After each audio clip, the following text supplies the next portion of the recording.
Hola, mi nombre es Pedro y les contaré mi historia sobre lo que me sucedió. Yo para ese entonces tenía 15 años y mis padres estaban divorciados, pasaba la mayoría del tiempo con mi abuela materna, aunque vivía en la casa de mi madre, porque si se preguntan, mi padre tenía otra familia con otra esposa y yo me quedé con mi madre. Bueno, nosotros en el barrio teníamos un grupito compuesto por Lucas, Martín, Luna, Carlos, Agostina y yo. Siempre jugábamos a la pelota en nuestros tiempos libres y a veces íbamos a explorar lugares que estaban supuestamente abandonados, aunque a Agostina sus padres no la dejaban ir. En algunas ocasiones encontrábamos cosas extrañas, y en la historia que les voy a contar no será una excepción. Entramos a aquella casa que parecía abandonada, abrimos la heladera y encontramos comida fresca, indicio de que alguien vivía ahí, pero no, pues nos quedamos horas y horas esperando al dueño, el cual nunca regresó a su hogar. La casa estaba en malas condiciones, tenía musgo y enredaderas en algunas partes, y entonces Lucas preguntó. ¿Alguien sabe qué hora es? Pero nadie había traído reloj, y en la casa tampoco había uno, así que nos intentamos guiar por el sol y deducimos que eran las 7:30 de la tarde porque ya estaba anocheciendo, por lo que preguntaron si debíamos volvernos a casa, y logré recordar que mi mamá me dijo que vuelva a las 8, así que rápido agarramos lo que habíamos llevado cada uno. Linternas, fósforos, botellas de agua, una mochila en la que guardar las cosas y unos libros de medicina que habíamos saqueado de la casa abandonada.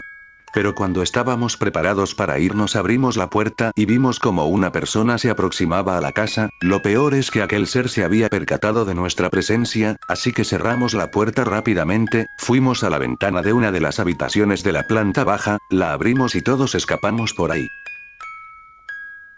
El señor no nos vio, así que salimos corriendo, pero cuando comenzamos a correr escuchamos disparos. Aquel hombre estaba armado y con una pistola, comenzó a disparar hacia arriba. Afortunadamente no logró darle a ninguno de nosotros y escapamos. Nos metimos por una calle que no conocíamos y entramos en un jardín de una casa que parecía que el propietario o se fue a comprar o no había nadie. Creímos que habíamos logrado perder al señor, pero estábamos en lo incorrecto. Cuando nos asomamos logramos ver la apariencia de aquel sujeto. Tenía ojos marrones, era pelado, era alto, tenía un traje de alguien que trabajaba en una oficina y una corbata. Por suerte él no nos vio cuando nos asomamos, nos quedamos ahí por un buen rato hasta que él ya no esté a la vista. Nos percatamos que aquel hombre estaba algo chueco y pensamos que por eso él no logró alcanzarnos.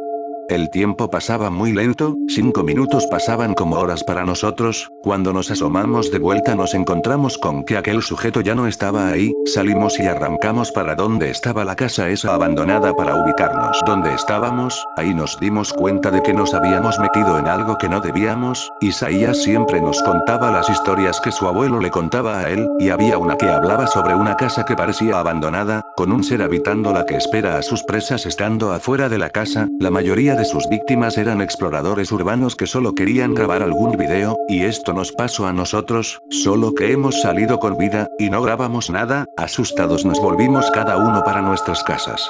Me encontré con malas noticias cuando llegué. Mi madre se quería mudar de país, quedamos que nos mudaríamos en 2 semanas. Yo estaba muy triste por este acontecimiento, pues iba a perder a todos mis amigos que tenía en este país. Si se preguntan, yo vivía en Argentina y mi madre quería mudarse a Canadá. Aquella noche, cuando era la hora de dormir, escuché unos sonidos extraños en el techo que me impedían estar en paz. Eran como golpes, eran tan similares a aquellos disparos que salieron del arma de aquel sujeto. Pasaron como media hora y aún seguía escuchando los sonidos. Era la 1:30 de la madrugada. Tomé coraje e intenté subir al techo haciendo el menor ruido posible para que mi madre no se despertara, y lo logré exitosamente, pero esto fue un grave error. Estando una vez en el techo, pude ver en las lejanías a aquel señor sujetando en su mano una arma, observándome con una mirada perturbadora. Me quedé mirándolo y me di cuenta a tiempo de que él lentamente comenzó a levantar su arma, apuntando hacia mi dirección. Me bajé del techo y entré a mi casa. Me fui a mi cama de vuelta muy asustado. Comencé a escuchar aquellos disparos de vuelta, pero cada vez sonaban más fuerte, y había una buena razón para que suenen más fuerte. Me asomé por mi ventana y vi a aquel señor afuera de casa. Me tiré para abajo. Logré ver cómo mi ventana era perforada por uno de sus disparos, sus cristales cayendo al suelo. Lo peor es que mi madre no se daba ni cuenta de todo esto, y ahí fue cuando me di cuenta de lo que estaba pasando.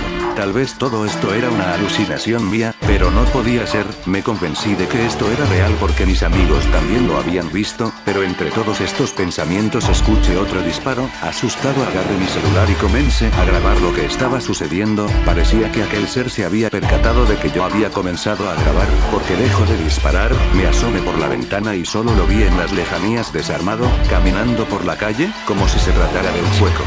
Y sí, como mencioné anteriormente, él estaba chueco. Sin embargo, yo seguí grabando, y cuando él estaba comenzando a ir rumbo a la casa abandonada, corté la grabación, le saqué bastantes fotos, cerré la cortina de la ventana y cuando vi la hora según mi celular, eran las 4:15 de la madrugada. A todo esto, mi madre todavía no estaba despierta. Pero ahí fue cuando me pregunté lo siguiente, ¿había aquel señor asesinado a mi madre? ¿Porque ella no se despertó con todo este ruido? Decidí ir a la habitación de mi madre y ahí encontré algo que marcaría un antes y un después en mi vida. Mi madre estaba en la cama, pero en los espacios vacíos de la cama habían charcos de sangre, en el piso también. Agarré su teléfono y decidí ver si había algún mensaje de algún familiar, pero no, por lo que decidí llamar a la policía con mi celular. Ellos tardaron demasiado en llegar, así es este país, siempre que alguien necesita ayuda vienen tarde, no les importa si se te muere un familiar. Cuando llegaron ya había pasado como 40 minutos de que los había llamado. Aquel hombre con un arma ya no estaba a la vista. Me llevaron a un interrogatorio, les conté todo lo que sucedió, les conté sobre la casa y la exploración. Mandaron policías a investigarlas, y se toparon con que había alguien habitándolo. Pero tenía una última carta, las fotos. Pero ellos decían que no veían nada raro en aquel hombre, solo era una persona normal caminando por la calle, y lo mismo me dijeron con el video. Me tomaron de loco, me mandaron a un psicólogo, y ahora tengo citas con una psicóloga todos los jueves. Me mandaron a un orfanato también. Sin poder responderme a mí mismo, desde aquel día siempre me pregunto, ¿por qué ese sujeto haría semejante atrocidad si yo no le había hecho nada?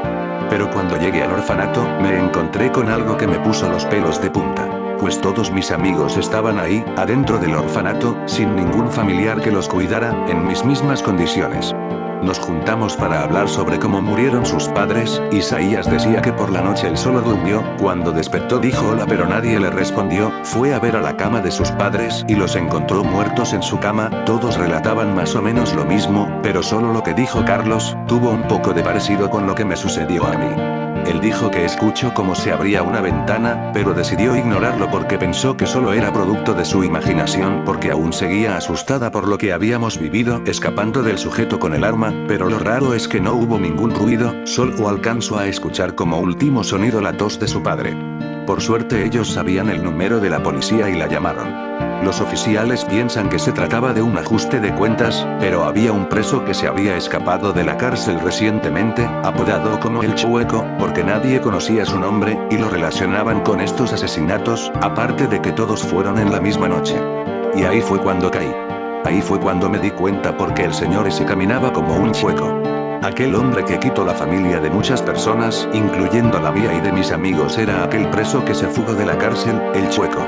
¿Será este el origen de Hislop 53? Hey queridos amigos. Si han llegado hasta aquí, comenta Machini Malokendro. Espero que les haya gustado la creepypasta que les he contado, sé que no da miedo pero es algo interesante, no olviden suscribirse porque más del 97% de la gente que mira mis vídeos no está suscrita, así que bueno amigo haceme el favor, suscríbete que es gratis y activa la campanita así YouTube te notifica cuando suba nuevo video, dale like, y si quieres puedes darme alguna recomendación de en qué podría mejorar mis creepypastas, también puedes darme ideas por mi mail. xenoite527@mail.com se los dejo escrito en la descripción. Los saluda su amigo Los desde Argentina, hasta el próximo video.